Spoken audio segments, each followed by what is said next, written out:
definitely say, I was forgetful when I was pregnant, and 4 out of 5 women say they feel that mental fogginess during pregnancy. There's been some conflicting research, so this Australian study tackled the issue, compiling information from 20 other studies. I'm just starting my 3rd trimester. Kaylee Young is 28 weeks into her pregnancy and feeling pretty forgetful. Oh, absolutely. The nursing student says she just doesn't feel as sharp. My husband here can attest to, I ask the same questions over and over again. Yeah. Luckily, her husband is a good sport. I just go with it. He knows this is pregnancy brain, baby brain, or momnesia, as some like to call it. While some have declared baby brain a myth, there is a new collection of research published in the Medical Journal of Australia suggesting baby brain is real. Is it a myth? No. Dr. Andrew Ross at Swedish Medical Center says the study looks at pregnancy's impact on things like memory and cognitive functioning. Executive function, your ability to use your brain power to execute your tasks in daily life, deteriorates, so multitasking. But Dr. Ross says women shouldn't worry. The women who suffered that decline were still in the normal range, so it's not an excuse to discriminate against pregnant women or be mean to them. It's interesting information. But the question still remains, what could cause these changes to the brain during pregnancy? Is it a lack of sleep, hormones, or something else? We don't know exactly what's going on, but we have clues, but nobody's ever going to know for sure. That doesn't bother this couple. For now, pregnancy brain is just a playful excuse for almost anything. It's a baby's fault.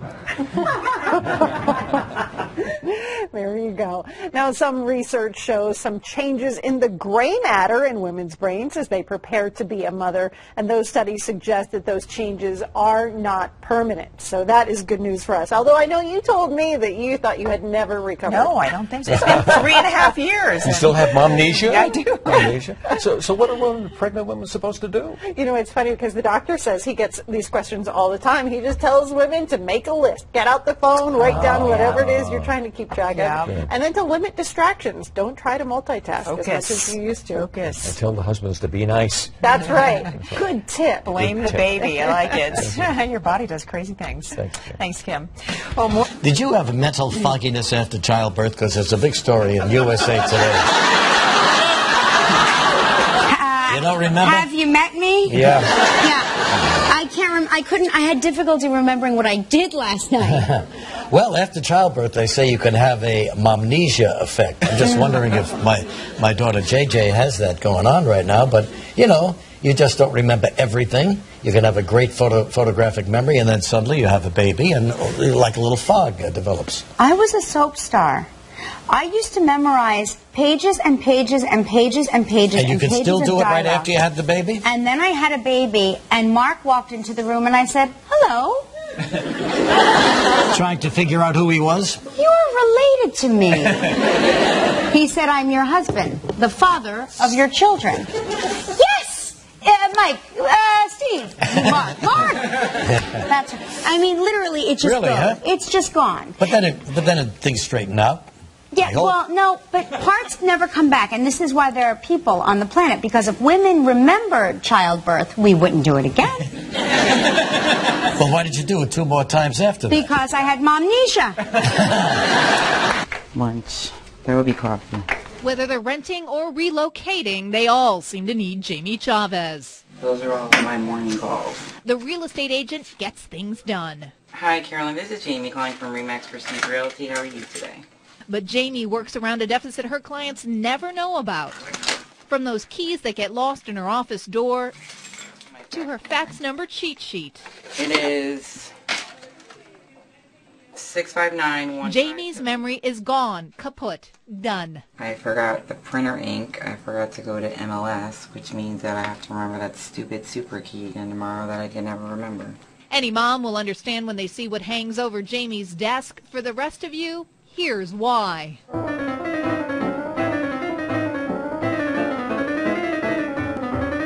She's 11 months old and named Anna. Mom calls her Squirms. That's definitely a problem. Put them on. She takes them off.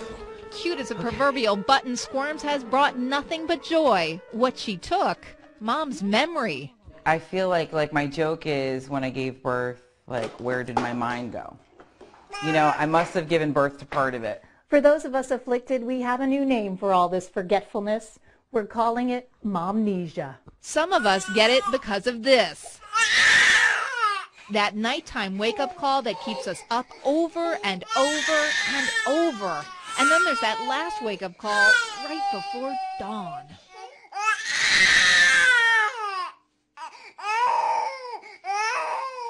So by the time you're ready for your morning cup of coffee, you're so tired, you literally don't know up from down. And don't even ask some mothers what they've used instead of cream. Gross. If you weren't busy before, or you thought you knew what you were doing before, it's totally different now. Indeed, just getting out of the house. Okay. All right, Robert. Thank you. Is a delicate dance of locating the lost. I need to find my glasses. Corralling supplies. I find if I talk through everything, kind of like makes it better. And desperately trying not to forget. You forgotten the food? Oh, yeah. That's the sheet all the time. Like, I can't remember the sheet. It sounds awful because, you know, it doesn't make you a bad mom, but it definitely makes you wonder sometimes, like, where did my mind go? Where did it go? I have no idea. I'm still trying to figure it out. Are we crazy? Absolutely not.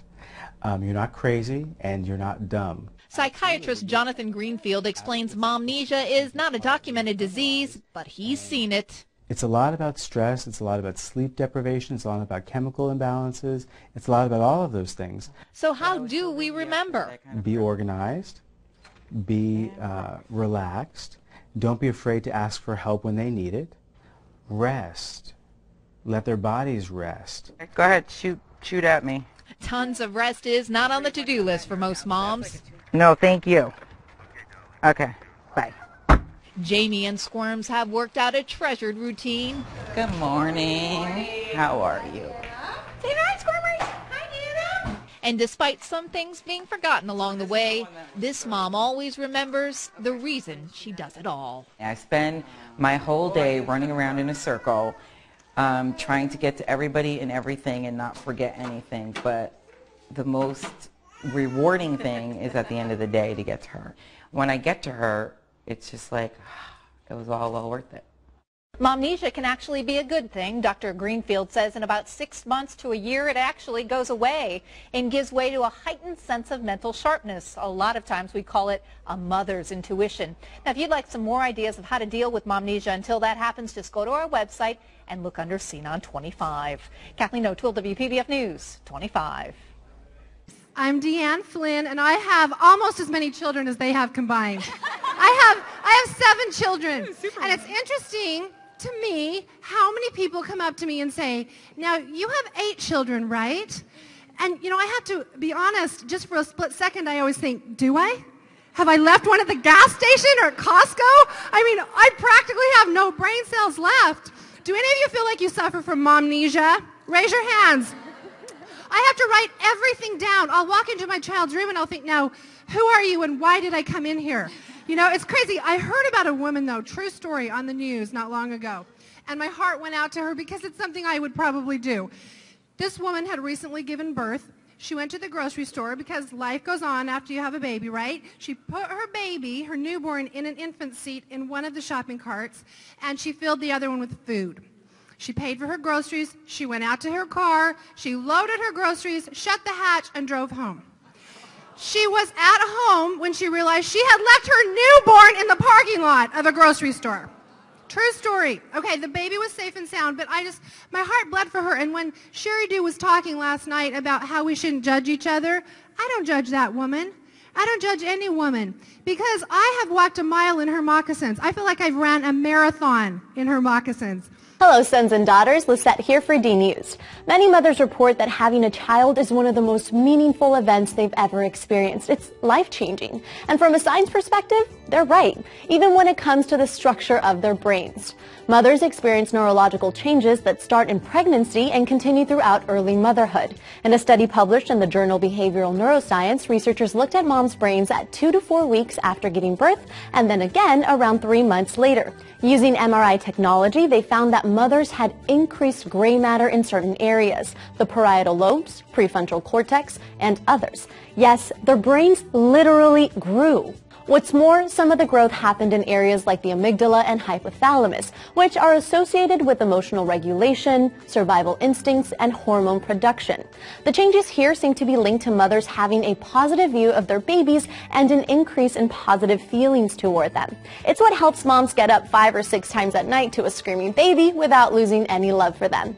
In one study, researchers at the University of Toronto, Mississauga analyzed the brain activity of 22 mothers to see if there was anything special going on in their amygdala when mothers looked at their babies versus the babies of strangers.